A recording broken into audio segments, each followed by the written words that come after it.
la terre, c'est un patrimoine de tous les hommes, c'est un patrimoine commun.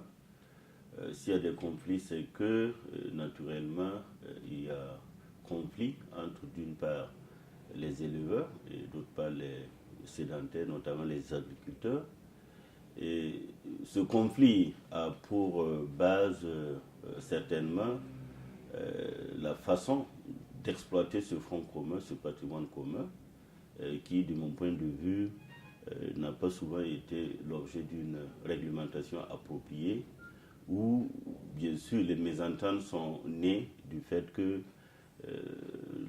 l'activité, notamment de ceux qui sont nomades, qui se déplacent de terre en terre, a heurté l'activité de ceux qui sont sur place, notamment les agriculteurs.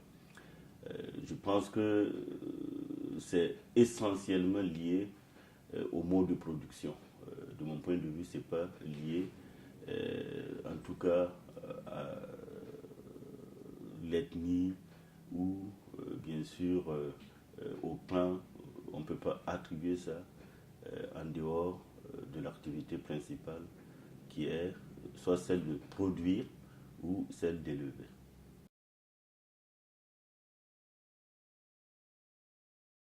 Moi, élu président de ce pays, nous mettrons bien sûr la réforme agraire au devant pour permettre aux Burkinabés non seulement de s'autosuffire, mais de produire suffisamment pour que nous puissions même ne plus être dépendants d'aucun pays que ce soit.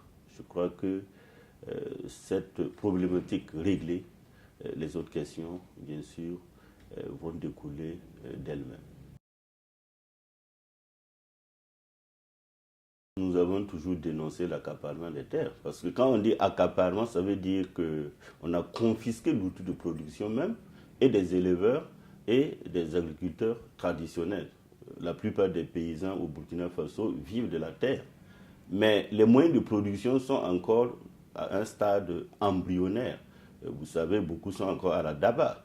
Quitter la daba pour aller, par exemple, à la mécanisation agricole, ça demande un investissement. Et l'État a fui ses responsabilités en voulant permettre à des gens nantis, riches, de pouvoir s'approprier ces terres.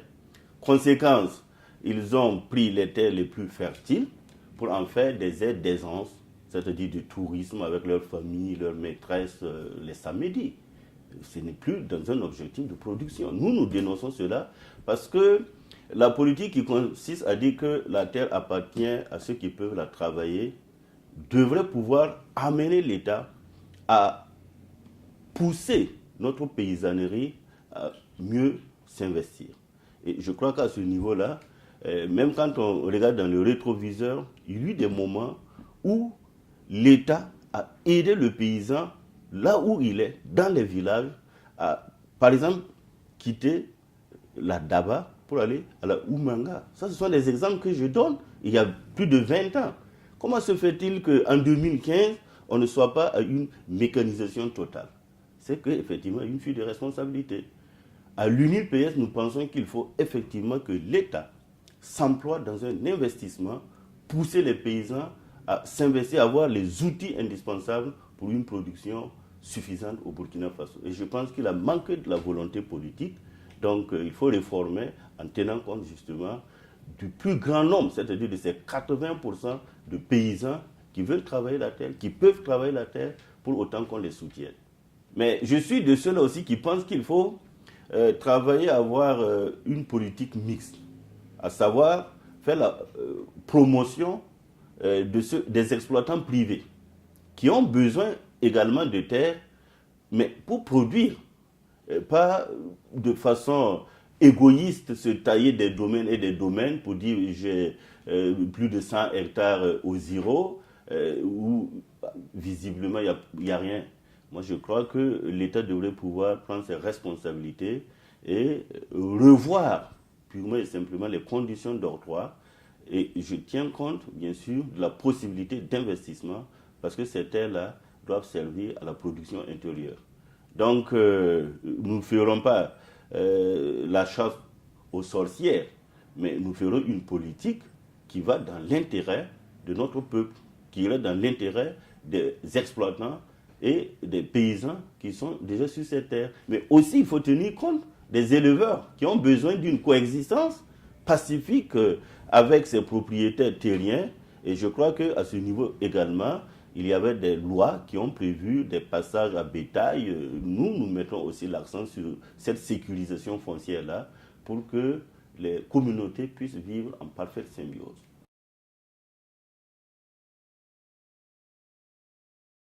Moi, je pense tout de suite aux grandes villes, notamment Ouagadougou, où beaucoup ont spéculé sur les lotissements, ont bâti fortune sur les lotissements, pendant qu'il y a des ménages qui ne peuvent pas se faire un toit. La preuve, c'est qu'aujourd'hui, il y a une crise même dans la location. Et le gouvernement est obligé de revoir le bail locatif en tenant compte de cette crise-là. Donc, ce n'est pas la terre en tant que telle qui a manqué. C'est l'esprit égoïste qui a consisté pour certains de faire aussi un accaparement dans les lotissements à but spéculatif. Ça, il faut l'arrêter. De façon à ce que les Burkinabés, comme on l'a vu sous la Révolution, un ménage, un toit. C'est faisable. Ce sont des formules, ce sont des mots d'ordre réalisables dans notre pays. Ouagadougou a peut-être pas plus de 2 millions d'habitants. Mais comment se fait-il qu'avec toutes ces superficies qui dépassent Paris, comme on le dit, des ménages ne peuvent pas se faire un toit?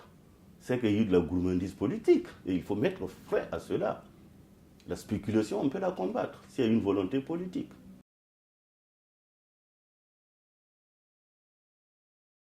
Il faut tout de suite faire un audit.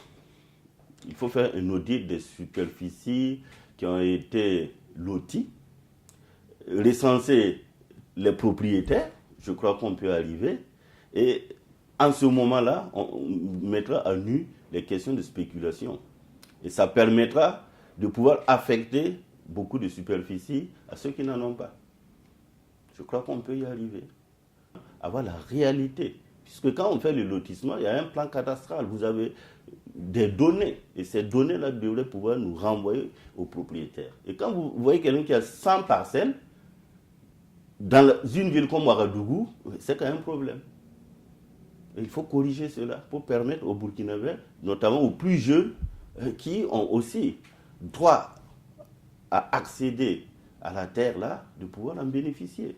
Mais là, il faut une politique d'austérité. Et moi, élu, j'y parviendrai. Dans quel délai? Mais dans le délai du mandat qu'on va me donner, parce que c'est 5 ans, mais on le fera certainement dès les premiers moments de notre installation. Nous allons effectivement montrer que nous sommes venus pour mener une politique d'assainissement à tous les niveaux, dans l'austérité, mais en tenant compte de la justice sociale.